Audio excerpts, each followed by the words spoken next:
You are not alone. You have friends. People smile at you. They reply to your messages. And yet, something feels off. It feels like you could disappear from the room and nothing would really change. You're present, but not felt. Seen, but not noticed. This video isn't about loneliness. It's about something quieter. The feeling of being invisible, even when people like you. Here's how it usually shows up. You listen more than you speak. You remember details about people's lives. You adjust your tone, your words, your energy. You're easy to be around. People say things like, "You're so chill." "You're easy to talk to." "You're always there." But rarely, "I see you." "I want to know you." "I don't want to lose you." You don't feel rejected. That would almost be simpler. Instead, you feel optional, like background music in a cafe, pleasant, unintrusive, replaceable. And you start asking yourself, why do I feel invisible when I'm doing everything right? Psychologically, this experience often forms early, not from trauma that screams, but from patterns that whisper. Moments where being expressive didn't feel safe, where attention came only when you were useful, where being low maintenance was rewarded. So you learned something subtle. Belonging comes from not taking up too much space. Let's pause here. There is nothing wrong with you. In fact, what you're experiencing is not a flaw. It's an adaptation. Your nervous system learned how to reduce friction in social environments, how to be agreeable, predictable, emotionally smooth. This is not weakness, it's intelligence. But intelligence without visibility creates a specific kind of pain, because the goal of your behavior was safety, not recognition. And now, as an adult, your brain is still playing by old rules in a new world. Here's what's happening under the surface. The brain is a prediction machine. Its primary job is not happiness, it's survival. Early on, your brain asked a question. What version of me gets accepted with the least risk? And it found an answer. Be attuned to others. Minimize emotional disruption. Don't demand attention. Earn tolerance. Neurologically, this is tied to the default mode network, the system involved in self-referential thinking. When you constantly monitor how you're perceived, your attention turns outward. You become highly socially aware, but weakly self-signaling. Think of it like this. You learned to dim your internal spotlight so you could better read the room.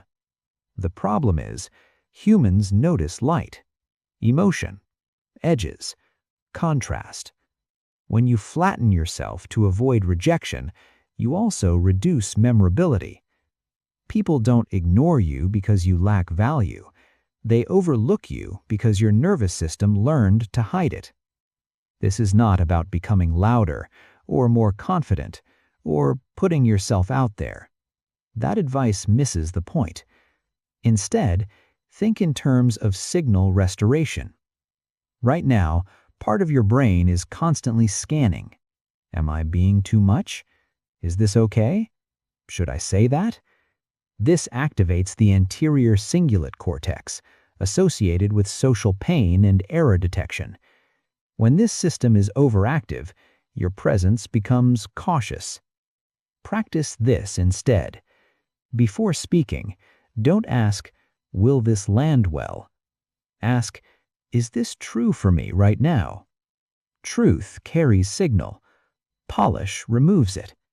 Niceness is vague. Specificity is memorable. Instead of agreement, offer perspective. Instead of reassurance, offer insight. Psychologically, specificity engages the hippocampus, the memory-forming center.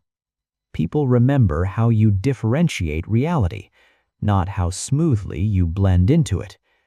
You don't need stronger opinions, you need clearer ones. Visibility always creates friction. Your brain avoids this because it associates friction with rejection. But modern relationships require tolerable discomfort, not total safety. Each time you share something slightly unpolished, a real preference, a disagreement, a boundary, you teach your nervous system that being seen is survivable. If you're always smoothing tension, people unconsciously assign you the role of background stability. Stability fades into the environment. Let pauses exist. Let awkwardness breathe. Silence can be a signal too. Here's the model to remember. Visibility is not volume, it's signal clarity. You don't need to become someone else. You need to stop compressing yourself into a socially convenient shape. Imagine your identity as a radio frequency. Right now, you're broadcasting softly with no interference, clear, pleasant, but easy to miss. The goal isn't to amplify the sound, it's to add texture, emotion, edges, human inconsistency. That's what the brain locks onto. If you feel invisible, it's not because you lack substance. It's because you learned early that safety mattered more than expression. But you're not in that environment anymore. You don't need to vanish to belong. You're allowed to take up space without earning it. Not loudly, not dramatically, just honestly.